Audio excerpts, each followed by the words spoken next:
Olá, é uma alegria poder estar falando com você. Aqui é pastor Pio Carvalho, eu sou pastor sênior da Comunhão Cristã Aba em Curitiba. Nós estamos disponibilizando esse material para você que vai fortalecer você, edificar, vai preparar você para viver uma vida cristã abundante, uma vida cristã vitoriosa. Você vai ter um louvor e logo a seguir uma mensagem, a mensagem que nós gravamos nos nossos cultos aqui. Todos os domingos nós temos aqui culto pela manhã às 9h30 e também às 18 horas. Abra o seu coração, receba a palavra, seja fortalecido, continue abençoado em o nome de Cristo Jesus. Amém.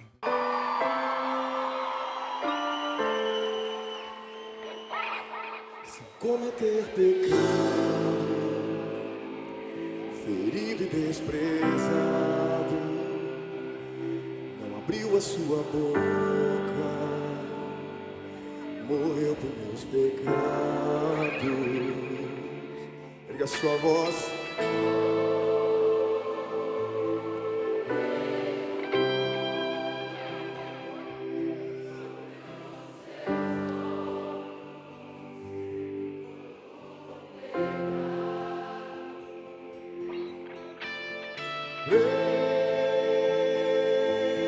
Precioso sangue limpou minha culpa, fui perdoado.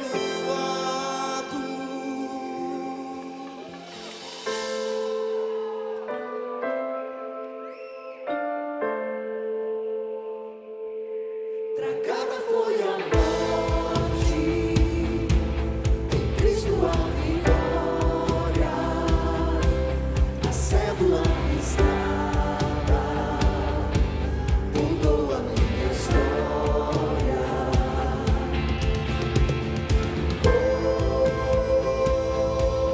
Cordeiro mudo sobre os seus ombros, todo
que eu quero com essa mensagem é ensinar você a discernir as coisas. Eu tenho visto nesse tempo de pandemia e nesse tempo de quarentena, eu tenho olhado a internet e já não aguento mais ver lá no meu Instagram o número de pessoas que estão fazendo live. Todo mundo acha que tem algo para dizer, como se fosse intelectual da coisa, como se fosse o expert das coisas. Todo mundo tem uma opinião, todo mundo tem algo para falar, muitas opiniões sem base, muitos pensamentos sem algo que possa sustentar aquelas frases que são ditas. Muitas pessoas falam de várias coisas, muitas notícias nós estamos escutando, vêm de todos os lugares notícias, alguns assistem notícias pela TV, outros vêm na internet. De repente você vê uma notícia que tem tudo a ver com o que você pensa e você pega aquilo para você, mas na verdade até o seu pensamento é errado. Você deveria escutar uma notícia de uma outra forma para crescer em conhecimento. Enfim, eu tenho visto vários tipos de informação, vários tipos de mensagem, e o que tem me pegado, o que tem mexido um pouco comigo é o seguinte: nós escutamos informações de várias fontes, e às vezes uma fonte diz A, e eu falo, eu concordo com isso. E a outra fonte diz Z, e eu concordo com isso também. Ou seja, eu imagino que esses dois pensamentos, eles são complementares, mas não tem nada a ver um com o outro, eles são contrários um ao outro. Mas eu acho que por causa da credibilidade da pessoa que está me passando tal informação, essa informação é verdade e ela deveria fazer sentido. Ou seja, nós estamos avaliando o vaso e não avaliando a mensagem. Nós estamos avaliando o número de seguidores que aquela pessoa tem para estar falando tal coisa. Nós estamos avaliando a credibilidade do jornal para dizer tal coisa. Mas nós não avaliamos a informação, a mensagem que ela está nos passando. E eu sempre aprendi que a maneira como nós cremos é a maneira como vivemos. O modelo mental, o modelo de crença que existe dentro de você é aquilo que se manifesta nas suas atitudes e nas suas ações. Aquilo que você pensa é da forma como você age. No momento em que você tem que tomar uma atitude, o que sai de você é o que você verdadeiramente pensa. Nem sempre o que você diz que pensa, mas com certeza aquilo que você pensa. É isso que sai de nós quando temos que tomar uma atitude, tomar uma ação, E é o ponto, e no momento em que o pregador da palavra A e o pregador da palavra Z fazem sentido para mim, eu fico com dó das pessoas, porque o pensamento das pessoas é um Frankenstein. Vocês sabem o que é o Frankenstein? Aquele monstro que foi emendado com várias partes diferentes de pessoas para tentar montar um ser humano. Nunca se tornou um ser humano, mas era um monstro emendado. E o pensamento das pessoas são vários emendos de pensamentos, até contrários uns aos outros, e elas acham que aquilo ali é o modelo mental delas, que vai levar elas a viverem da forma correta. Vocês entendem? Então eu tenho ficado preocupado com isso. Eu tenho pensado em como poderia ajudar as pessoas a entenderem melhor aquilo que elas estão recebendo de informação, como que elas poderiam entender melhor aquilo que faz sentido. E aí a Bíblia nos ensina em Romanos capítulo 10, Romanos 10, versículo 17. Consequentemente, a fé vem por ouvir a mensagem, e a mensagem é ouvida mediante a palavra de Cristo. Preste atenção, aquilo que vivemos, aquilo que eu escuto e recebo, determina a forma do meu pensar. Aquilo que eu escuto e recebo, determina a forma como eu penso, como eu creio. E a forma como eu creio é a forma como eu vivo. A Bíblia chega a nos ensinar que o justo vive pela fé. A vida que ele tem é pela fé nas informações que ele tem. Nós temos fé na obra de Jesus Cristo e por isso nós vivemos a vida de Jesus. Então, aquilo que nós cremos, aquilo que nós recebemos de informação, recebemos e cremos naquilo, é a forma como vamos viver. E eu tenho pensado assim, quantas pessoas estão vivendo ou deixando de viver aquilo que Deus tem falado de verdade sobre a vida delas, porque estão perdidas no seu conhecimento, perdidas em buscar fontes de acordo com o vaso, de acordo com a credibilidade, de acordo com a fama da pessoa. Por exemplo, uma das coisas que eu vejo muito são artistas falando de política. Mas espera aí, você se especializou no quê? Em política ou em arte ou em entretenimento? Você é muito bom naquilo que você faz, mas falar sobre outro assunto, deixa isso para lá. É por isso que nós aqui no púlpito não fazemos propaganda política, não falamos da economia, não falamos dessas coisas, porque nós somos baseados na verdade, naquele que é único e exclusivamente Jesus. Nós somos especialistas nele, nós somos especialistas em vida, nós falamos de Jesus. Todo o resto se encaixa nele. Todo o resto você vai conseguir viver se você compreender Jesus. E o título da minha mensagem, então, o que eu quero passar para vocês é: como discernir a mensagem? Como discernir aquilo que você está ouvindo? Hoje você pode aprender aqui algo e discernir já, passar a minha mensagem pelo filtro que eu vou dar para você. E quando você chegar em casa e for escutar algo na internet, passe pelo filtro também e veja se isso faz sentido, para que nós não precisemos ficar indo de um lado para o outro como garotos inconstantes, que ora pensamos assim, ora pensamos assado, somos como a onda do mar que vai e vem, mas não somos sólidos, não temos uma base. Eu quero então ensinar a você, com a graça de Deus, a como discernir a mensagem.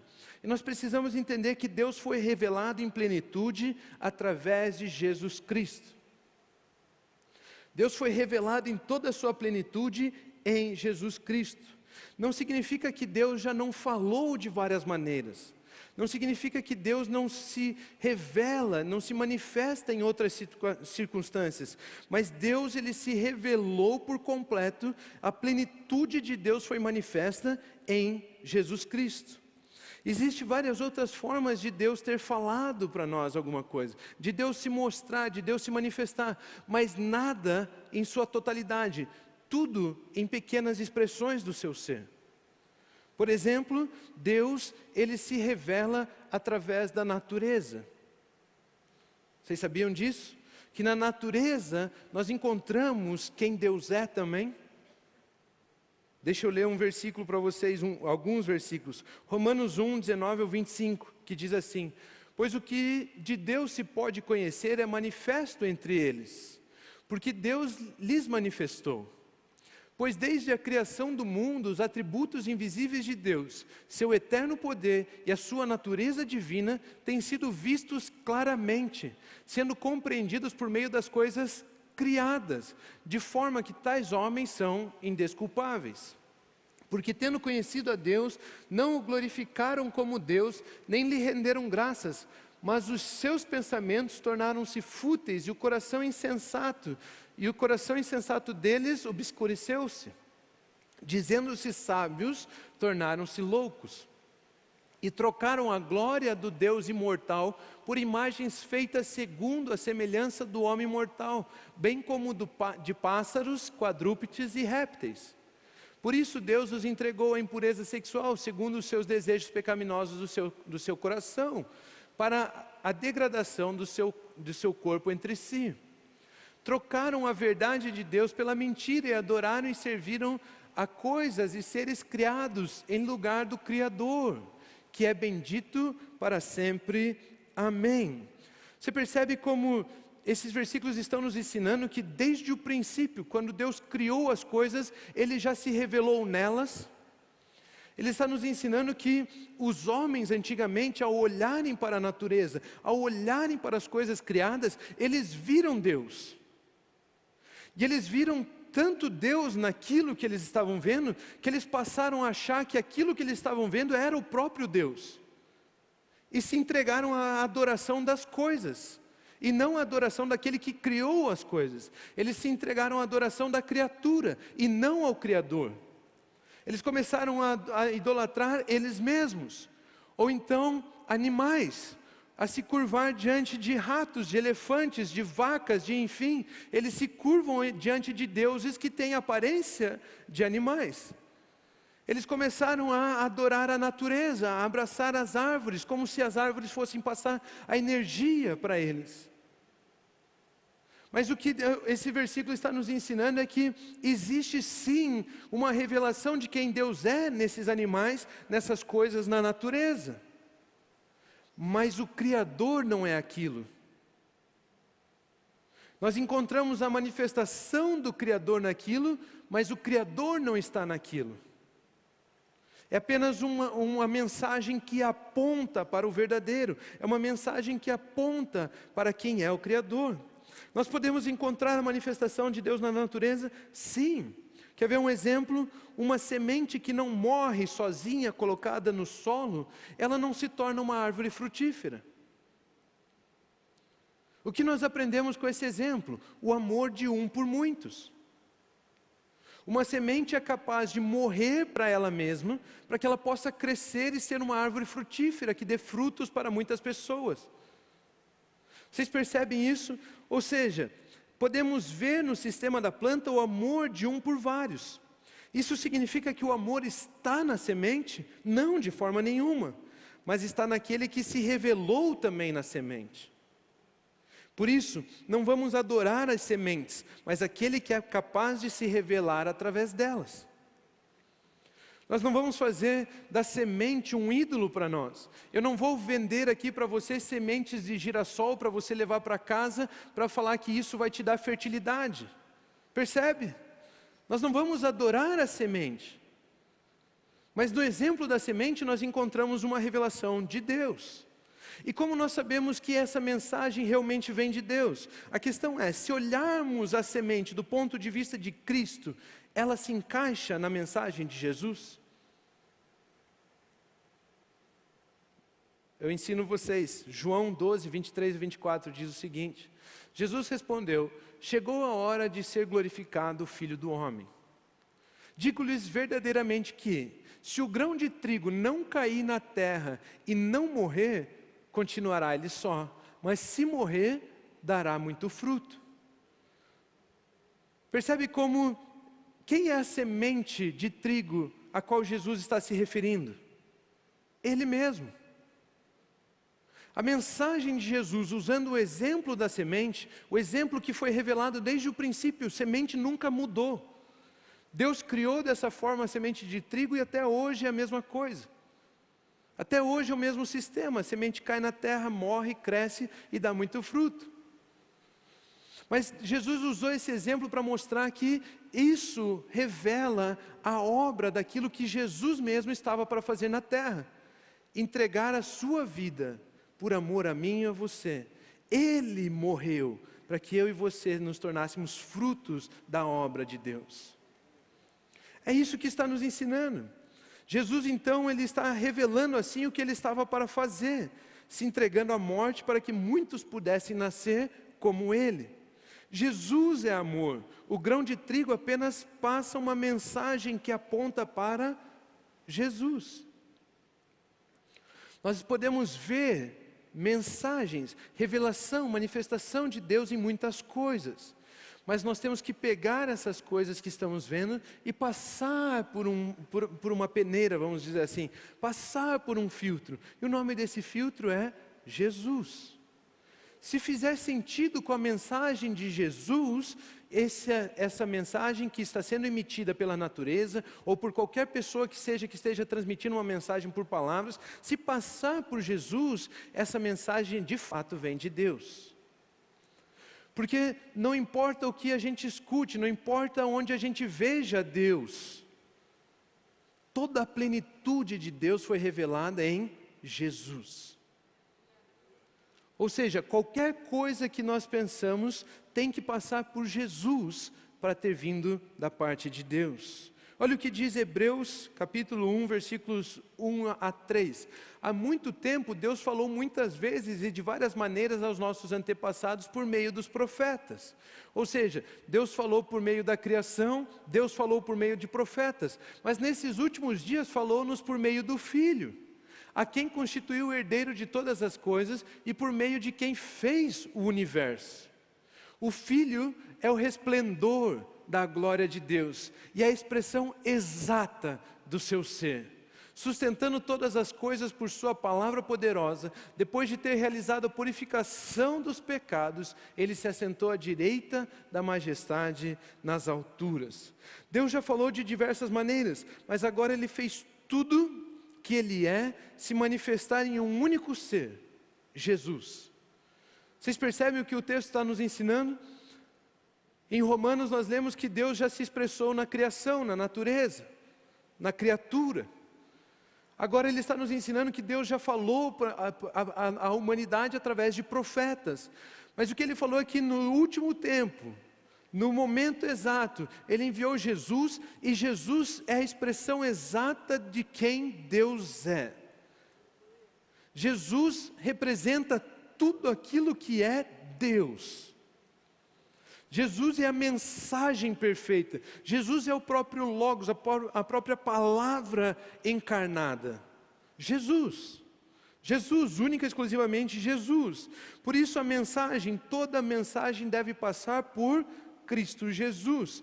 Ele é o resplendor da glória de Deus, a expressão exata de quem Deus é. Jesus é o gabarito. Não sei quantos de vocês sabem o que é um gabarito, mas gabarito é um modelo de medida padrão. Ou seja, nós usamos um gabarito para poder fazer com que todas as coisas sejam iguais àquele gabarito. Um metro pode ser um gabarito. Quando nós queremos que alguma coisa meça 1 metro, nós pegamos 1 metro e colocamos do lado daquela coisa e cortamos aquela coisa do tamanho de 1 metro. Ou seja, usamos um gabarito, um padrão, uma medida padrão para que aquilo se tornasse, tomasse a mesma forma do modelo que nós temos de 1 metro. Existem vários tipos de confecção de várias coisas que nós fazemos gabaritos para que aquilo se torne, toda a nossa produção se torne do mesmo formato, tenha a mesma aparência. Nas provas que você fazia lá no ensino médio, o seu professor, eu imagino que ele tinha um gabarito. O que era um gabarito? Era um papel com todas as respostas corretas. As suas respostas na prova que você colocou, que batiam, estavam de acordo com o gabarito que o professor tinha na mão dele, essas eram consideradas corretas. Aquelas que não estavam de acordo com o papel de respostas que o seu professor tinha na mão, essas estavam incorretas.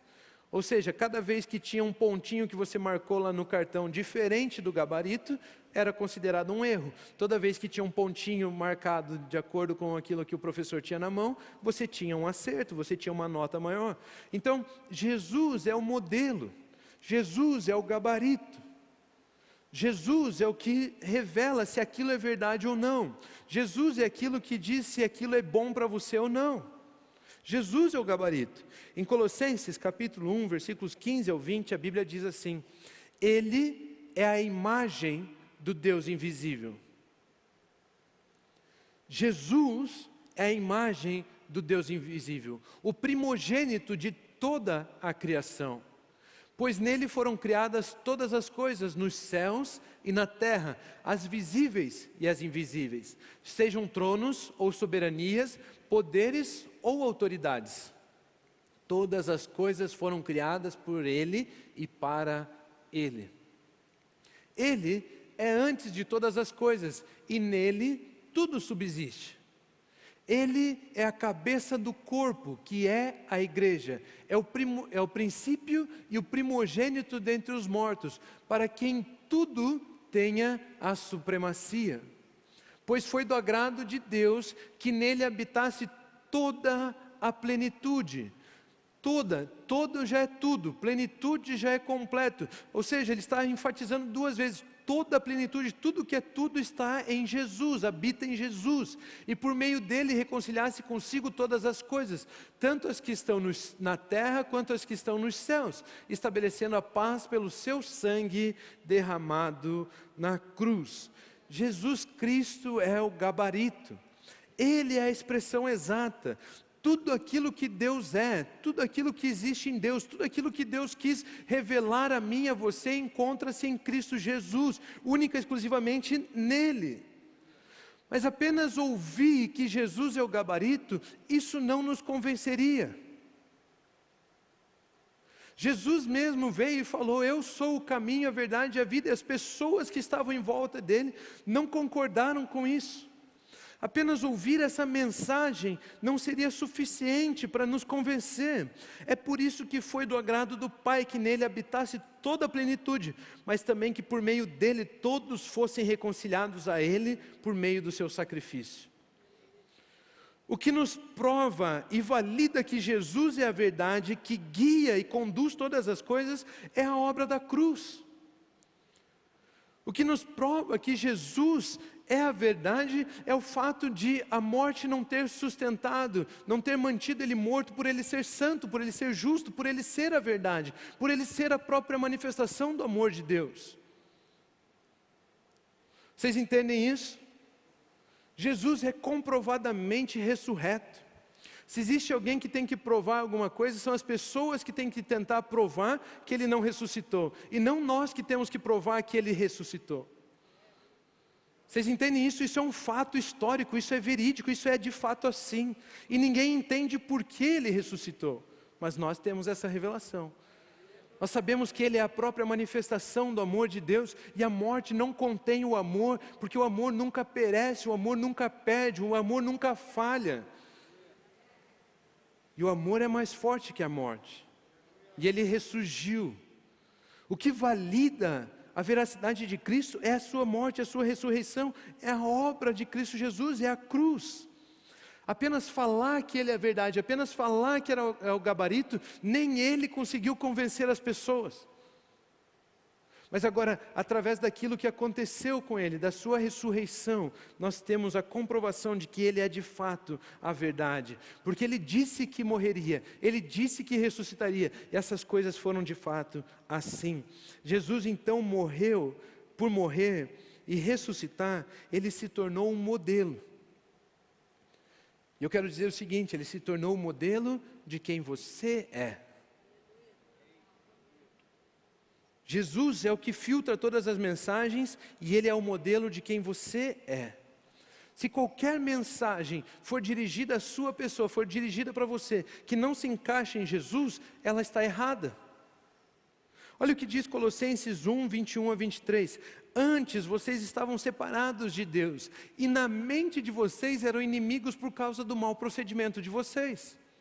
Mas agora ele os reconciliou pelo corpo físico de Cristo, mediante a morte, para apresentá-los diante dele santos, inculpáveis e livres de qualquer acusação, desde que continuem alicerçados e firmes na fé, sem se afastarem da esperança do Evangelho, que vocês ouviram e que tem sido proclamado a todos os que estão debaixo do céu. Este é o Evangelho do qual eu, Paulo, me tornei ministro. Qual é o Evangelho do qual Paulo se tornou ministro? O Evangelho, a boa nova que se chama Jesus Cristo. Esse morto, esse ressurreto, esse é aquele que fala a seu respeito, esse é aquele que fala ao meu respeito, esse é aquele que se tornou a forma, o gabarito de quem nós somos. Essa é a boa nova. Nós antes pensávamos de nós como seres pecadores, caídos, desgraçados, mas agora por causa de Cristo Jesus nós temos uma boa nova. Esse é o Evangelho. Evangelho significa boa nova, e a boa nova é que em Cristo Jesus você não é mais um desgraçado, miserável pecador, agora você é um santo, justo, perfeito, reto, santo. Paulo se tornou ministro de qual mensagem? Dessa mensagem que acabamos de ler, que antes nós estávamos afastados, mas agora pelo seu sacrifício, através da morte do corpo de Jesus, da ressurreição de Jesus, eu e você nos tornamos santos, inculpáveis. Esse texto está nos ensinando que Jesus é o modelo de quem somos. Ou seja, da mesma forma que Ele é santo, você é santo, da mesma forma que Ele é justo, você é justo, da mesma forma que Ele é inculpável, você é inculpável, da mesma forma que não existe condenação sobre a vida dele, não existe condenação sobre a sua vida, da mesma forma que Ele é perfeito, você é perfeito, da mesma forma que Ele é Deus, você é Deus, da mesma forma que Ele é um filho amado, você é um filho amado. E ao cremos e recebemos nesse modelo, ao cremos e recebemos essa verdade, nós nos tornamos tudo aquilo que Ele é. Pense comigo, se eu tenho uma produção em massa de alguma coisa, e para essa produção eu tenho uma forma, se a minha forma estiver danificada, se a minha forma estiver quebrada, tudo aquilo que eu produzir será danificado, errado, quebrado, terá um defeito. Queridos, mas existe como Jesus ser imperfeito? Ou seja, Jesus é a minha e a sua forma. Antes, nós nascíamos de acordo com a forma do velho Adão. E Adão tinha adquirido um defeito, o pecado. E todos nós nascemos debaixo da forma de Adão. Mas aqueles que recebem a verdade do Evangelho, aqueles que recebem a boa nova de Jesus Cristo, que esse morreu, ressuscitou, pagou pelo seu pecado, e que esse nos libertou e nos deu uma vida eterna, todos aqueles que recebem essa verdade, eles são reformados, eles são colocados de novo numa forma, eles são transformados em uma nova criação. E se Jesus é perfeito, a sua forma hoje é perfeita. Você tem o formato perfeito. Você tem o formato perfeito. Ele não é um modelo a ser seguido. Preste atenção, Jesus não é um modelo a ser seguido. Como se estivesse uma forma perfeita, um ser perfeito lá em cima no céu, assentado, e nós aqui embaixo olhando Ele daqui, pensando o que é que eu tenho que fazer, o que é que eu tenho que mudar, como é que eu tenho que agir para eu poder ser como Ele. Não, a Bíblia está nos ensinando que Ele é a forma de quem nós somos, e não um modelo a ser seguido. Quando nós olhamos para Jesus, nós não olhamos um ser distante e queremos ser igual a Ele. Quando nós olhamos para Jesus, é como se nós olhássemos para um espelho, e o que Jesus é, nós somos. Jesus é o modelo de quem você é, não o modelo daquilo que você deveria praticar ou tentar fazer para ser como. É o contrário. Muitas das mensagens tentam nos ensinar que nós estamos tentando ir e ser igual a Jesus. Mas a mensagem, a boa nova, é que Ele já morreu, Ele já obedeceu, Ele já fez, para Ele se tornar a nova forma daquilo que você é. E quando você aceita essa forma, você é igualzinho a Ele. Quando você recebe essa verdade, você se torna igual a Ele. Ele fez para que você pudesse usufruir de todo o benefício. Ele é a forma de quem você já é. E em verdade Jesus se manifestou como filho, para nós aprendermos que Deus é Pai. E se nosso Pai é Deus, eu quero dizer para você o seguinte: você é um filho amado de Deus. Você é um filho amado de Deus. Da mesma forma como um dia Deus abriu os céus, olhou para baixo, viu Jesus lá no momento do seu batismo, e Ele disse: este é meu filho amado, de quem eu me agrado. Hoje os céus estão abertos para mim e para você pela obra de Jesus Cristo. Deus olha para você e Ele diz: este é meu filho amado. Ele vê você através da obra completa e perfeita de Jesus. Ele vê você através da forma chamada Jesus Cristo. Ele vê você através do gabarito chamado Jesus Cristo. Deus, quando olha para você, Ele não vê o seu pecado, Ele não vê o seu erro, Ele não vê a sua insegurança, as suas incertezas. Deus, quando olha para você, Ele vê a confiança de Cristo, a obra perfeita de Cristo, a graça de Cristo, a justiça de Cristo, a santidade de Cristo. Deus vê você através do gabarito, Deus vê você através de Cristo Jesus e nada mais. Deus não está preocupado com o pecado. Isso já foi resolvido 2000 anos atrás por Jesus na cruz, quando Ele disse Tetelestai. Deus agora, tudo que Ele tem a seu respeito é ver você através dessa obra perfeita e consumada. Jesus é a sua forma, Jesus é o gabarito. Você é um filho amado de Deus. Você é um filho amado de Deus. E agora eu quero falar sobre um personagem da Bíblia. É um personagem que para mim é meio esquisito. Eu sempre fugi dele. Mas semana passada, quando o pastor Pio estava pregando aqui, me veio no coração o nome dele, e o Espírito falava comigo assim: você vai pregar semana que vem sobre esse personagem.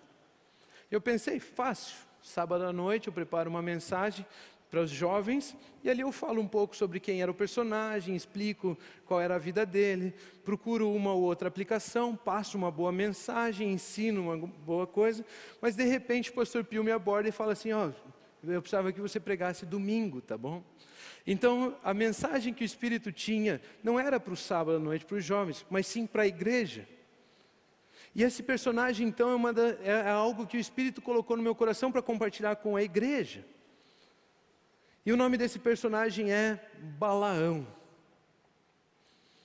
Não sei quantos de vocês já ouviram o nome dele, nem sei se vocês leem lá o livro onde tem a história dele. Normalmente ninguém lê Números, né? Mas Balaão ele é um personagem esquisito, porque ele é um profeta, mas ele não é do povo de Israel. Naquele tempo, para ouvir a Deus, para poder falar com Deus, lembra que tinha que entrar no Santo dos Santos, fazer sacrifícios, fazer um monte de coisa, para que Deus pudesse vir e falar com eles, e não sei o quê, e tinha todo um ritual antes, né? Tipo, era uma época em que falar com Deus era algo muito difícil. Mas esse profeta nem israelita era, e ele falava com o Senhor. Então ele é um personagem fora do tempo, eu não entendo direito, eu não sei explicar sobre Balaão direito para você. Ele é um personagem que é esquisito o que acontece com ele, é diferente o que acontece com ele. Na verdade, algumas pessoas tinham ele em tão grande fama, davam tanta credibilidade a ele, que um rei chamado Balaque disse o seguinte: Balaão, a quem você amaldiçoar, será amaldiçoado, e a quem você abençoar, será abençoado. Olha o poder, olha a credibilidade que esse rei Balaque dava a esse profeta chamado Balaão. A Bíblia fala, aí sim, a palavra de Deus se refere a um profeta dessa mesma forma. A Bíblia se refere a Samuel dessa forma. Ela nos ensina que nenhuma das palavras de Samuel caiu por terra. E aquele rei Balaque tinha Balaão nessa mesma credibilidade, nessa mesma posição, como se fosse alguém que nenhuma das palavras de Balaão cairiam por terra nunca. Ou seja, a quem você amaldiçoar, será amaldiçoado, e a quem você abençoar, será abençoado. Percebe as características desse personagem? Né? E são características esquisitas, são características fora do seu tempo. Mas certo dia Balaque quis contratar Balaão para amaldiçoar o povo de Israel. Certo dia um rei chamado Balaque, ele quis contratar, ele pagou Balaão para que Balaão viesse e amaldiçoasse o povo de Israel. Ou seja, Balaão é aquele que aceita pregar qualquer coisa para ganhar algo com aquilo.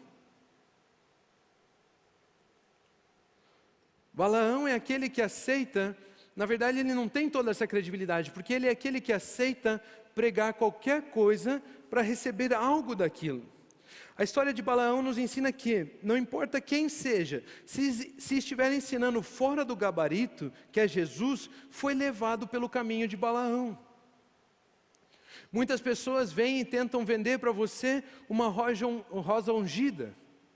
Tentam vender para você as sementes de girassol, tentam vender para você uma vassoura, tentam vender para você alguma coisa. Mas essas pessoas, elas não estão nem um pouco preocupadas com o seu bem.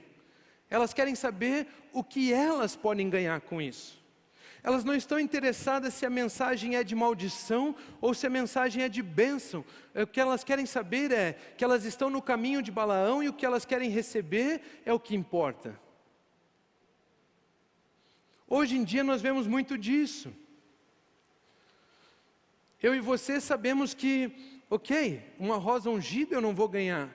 Mas e as mensagens que são para afofar, para acalentar o seu coração, apenas para a pessoa ganhar seguidores lá na rede social dela?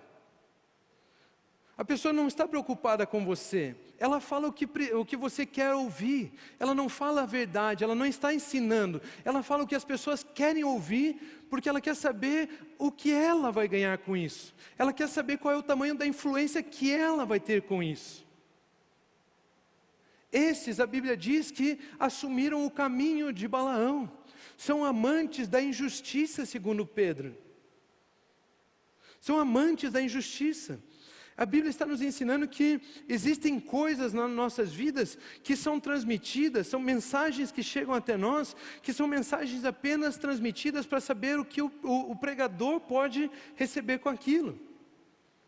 Esse é o caminho de Balaão.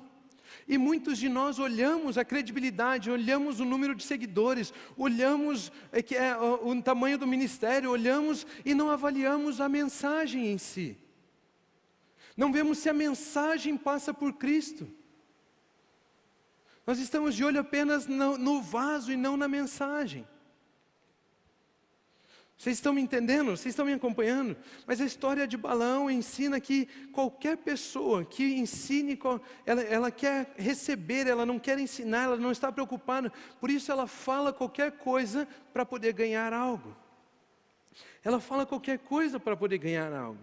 Em Judas, a Bíblia nos ensina que, Judas 1, do 3 ao 4, diz o seguinte: amados, embora estivesse muito ansioso por lhes escrever acerca da salvação que compartilhamos, ou seja, Judas queria falar das boas novas, Judas queria falar da vida eterna que nós recebemos em Cristo Jesus, senti que era necessário trazer uma palavra pastoral, escrever-lhes insistindo que batalhassem pela fé de uma vez por todas, confiado aos santos. Pois certos homens, cuja condenação já estava sentenciada há muito tempo, infiltraram-se dissimuladamente no meio de vocês. Estes são ímpios e transformam a graça de nosso Deus em libertinagem e negam Jesus Cristo, nosso único soberano Senhor e Senhor. Algumas pessoas, elas rotulam a graça em libertinagem. E elas negam a soberania de Jesus Cristo, pregando também Moisés. Esse texto está falando de dois tipos de pessoas. Ela está falando de fato de pregadores que usam a mensagem da graça para viver na libertinagem, ensinar as pessoas a viverem de forma libertina, mas também está falando daqueles que rotulam a mensagem da graça como uma mensagem de libertinagem.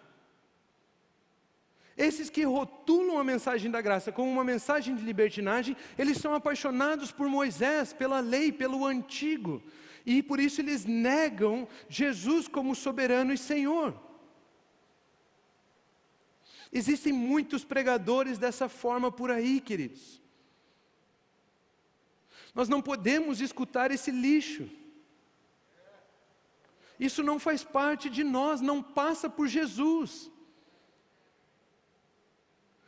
As pessoas, elas pregam aquilo que você tem que fazer para tentar ser igual a Jesus, ou aquilo que você tem que fazer para poder receber algo de Deus, ou aquilo que você tem que tentar ser, mas você não consegue porque você é um pecador. Ou seja, a pessoa fala que você não pode, fala que você não é, e aí ela abraça você e fala assim: mas vem aqui que eu vou te ensinar a ser, eu vou te ensinar a fazer, vem aqui. Não, a mensagem de Cristo fala que você já é, que você já pode, que você já tem.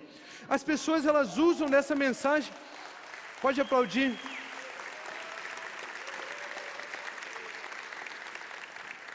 As pessoas, elas usam de uma mensagem chamada religiosa. Isso não faz parte de nós temos que entender isso. Eu quero ensinar você a discernir as mensagens que você tem ouvido. Eu vejo muitos compartilhando mensagens sobre essa religião. E Jesus Cristo não é uma religião. Ele é aquele que veio nos dar vida eterna. Religião, queridos, é tudo aquilo que você faz para alcançar alguma coisa que já é sua por direito em Cristo Jesus. Quantos de vocês sabem que Jesus Cristo morreu, ressuscitou, para que você tenha satisfação, alegria, vida, paz? Quantos de vocês sabem disso? Ou seja, você crê nisso, você sabe que Ele fez isso. Então por que é que você marca um futebol terça-feira à noite para desestressar?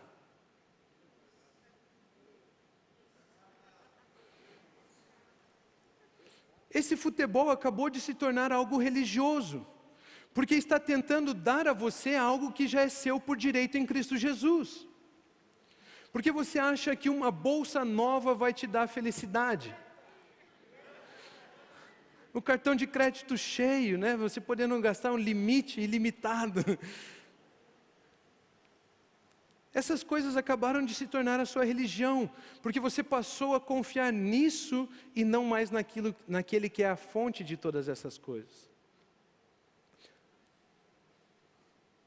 Religião é tudo aquilo que fazemos. Ou seja, eu e você estamos carecas de saber que, ok, eu não vou comprar uma rosa ungida, eu não vou comprar uma vassoura ungida para varrer os demônios para fora da minha casa, eu não vou comprar essas coisas. Isso aí é religião, pastor, isso aí é uma mentira.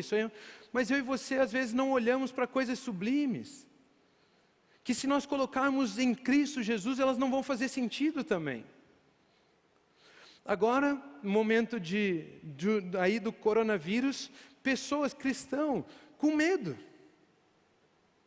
achando que é o álcool gel que dá saúde a elas, achando que é o uso da máscara que vai protegê-los.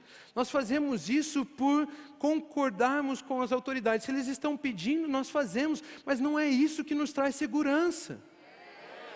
Você chega em casa e fica pelado para poder entrar em casa.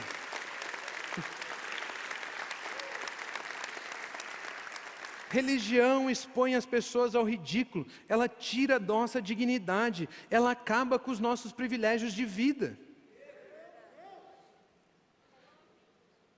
Tem um irmão nosso, ele fica só de cueca na porta de casa antes de entrar, porque vai que na roupa tem o corona. Tá, mas se tinha o corona já está ali agora, vai...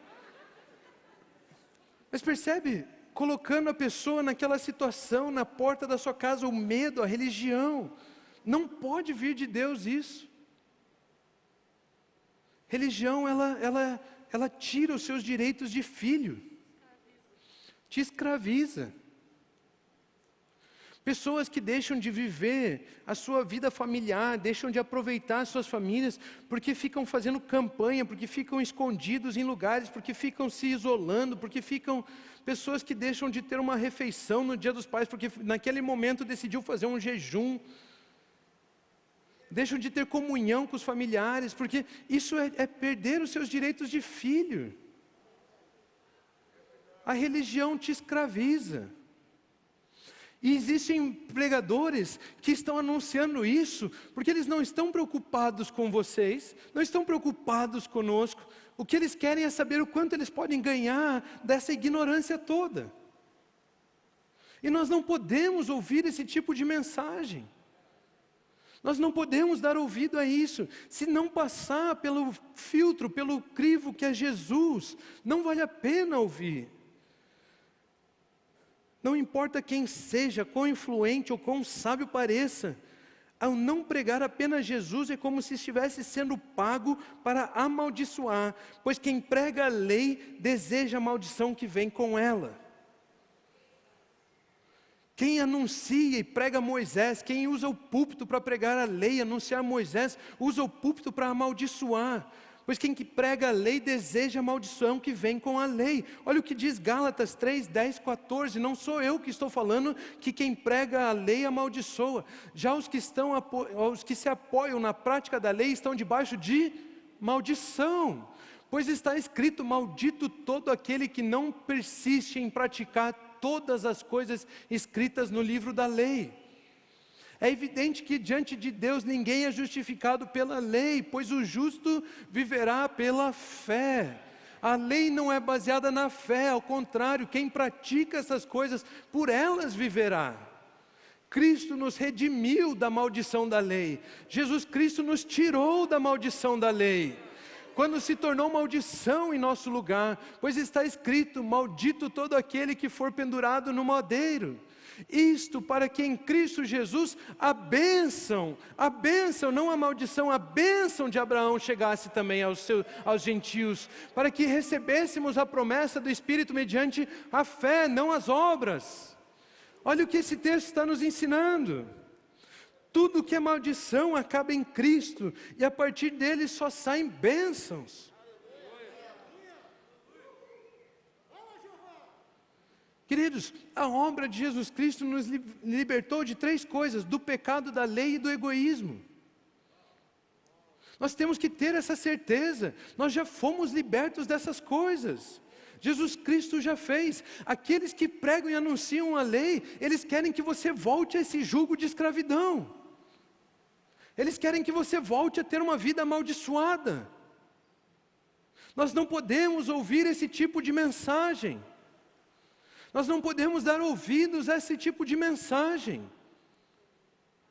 Elas vão ensinar você aquilo que você não é. Chega, basta. Está chegando um tempo em que vai ficar cada vez mais visível aqueles que amam Moisés e aqueles que amam Jesus Cristo. Aqueles que pregam a lei e aqueles que pregam a graça.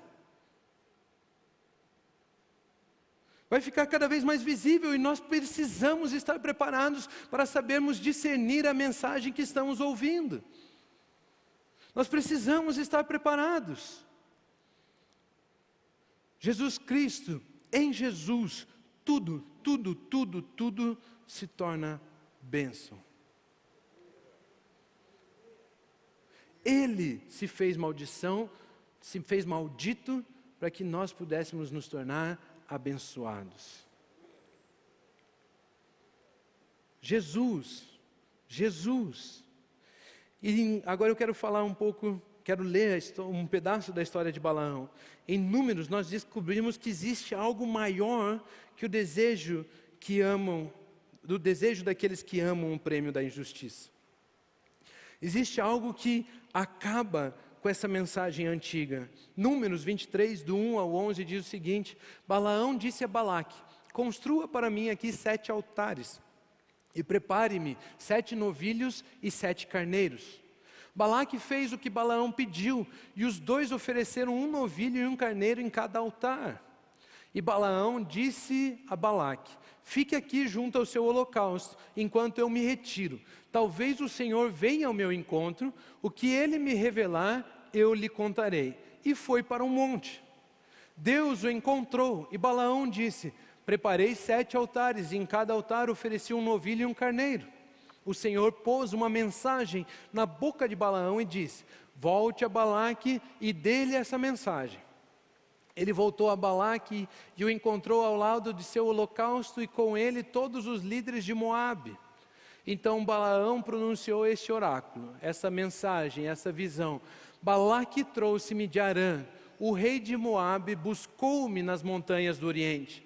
Venha, amaldiçoe a Jacó para mim, disse ele. Venha, pronuncie ameaças contra Israel. Mas como posso amaldiçoar a quem Deus não amaldiçoou? Como posso pronunciar ameaças contra quem o Senhor não quis ameaçar? Dos cumes rochosos eu os vejo, dos montes eu os avisto. Vejo um povo que vive separado e não se considera como qualquer nação. Quem pode contar o pó de Jacó, ou o número da 4ª parte de Israel?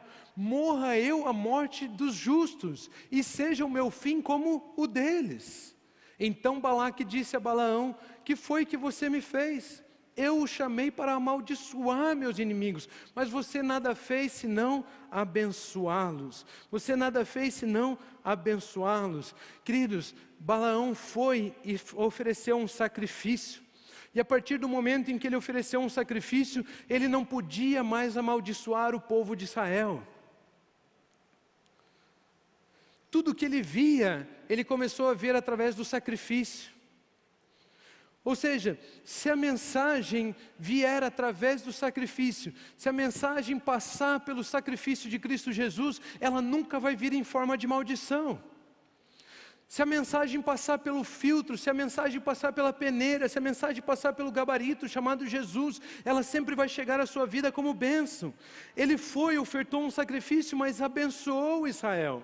Ele queria amaldiçoar Israel, mas ele abençoou Israel.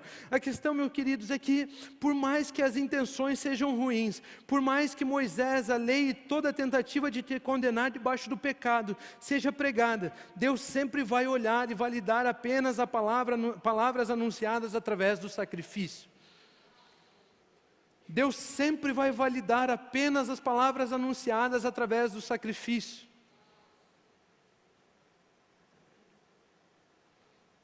Deus sempre vai olhar através de Jesus. Deus sempre vai olhar através do sacrifício. Pelo fato, se Balaão não tivesse ofertado um sacrifício, ele poderia pronunciar palavras de maldição. Mas ao ter o sacrifício, tudo que parte desse sacrifício, tudo que parte desse sangue derramado, chama-se bênçãos.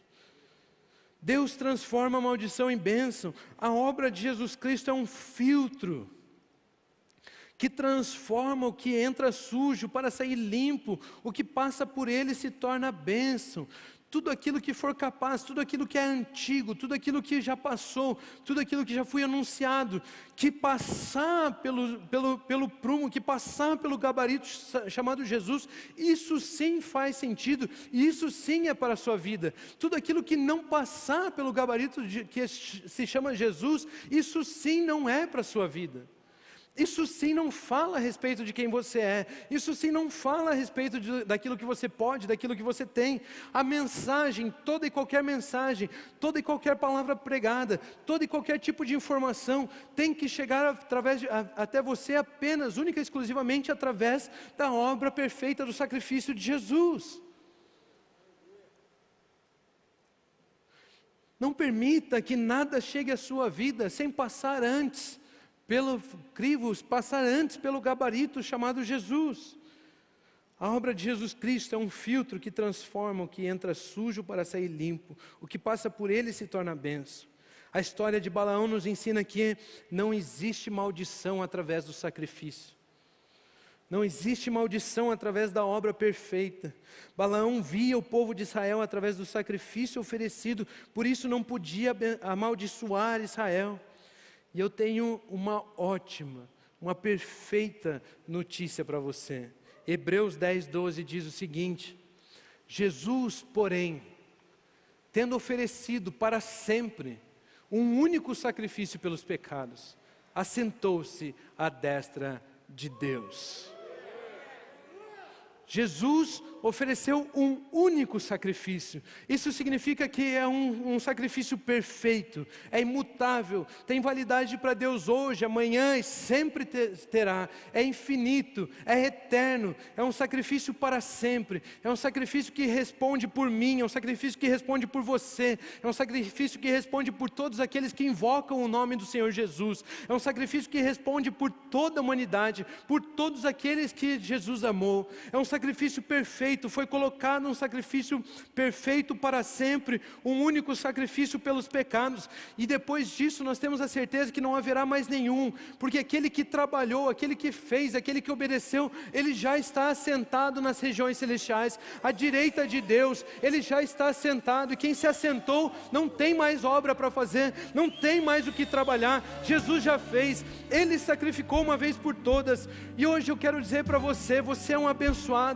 você é perfeito, você é santo, você é justo, você é uma nova criação, tudo aquilo que você faz prospera, as coisas velhas já passaram, eis que surgiram coisas novas, você é como árvore plantada junto ao ribeiro, tudo aquilo que você faz prospera, você dá fruto na estação própria, as suas folhas não murcham. Não permita que nada que digam, nada que falem, ou a maneira que falem, ou quem quer que seja Se não passar pelo crivo, se não passar pelo gabarito, Jesus, não permita que essas mensagens cheguem até o seu coração. Não permita que essas mensagens cheguem até a sua casa. Não permita que essas mensagens cheguem à sua vida.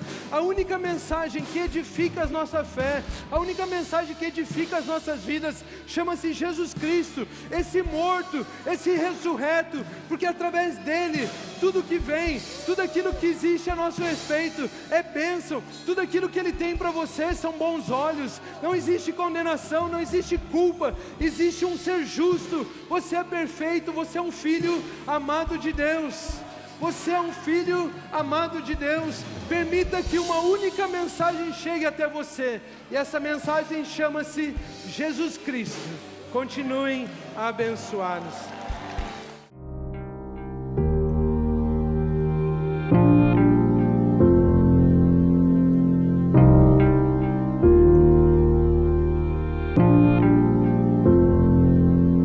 Não tem nada a ver com o que temos ou com o que fazemos, tem a ver com o que somos.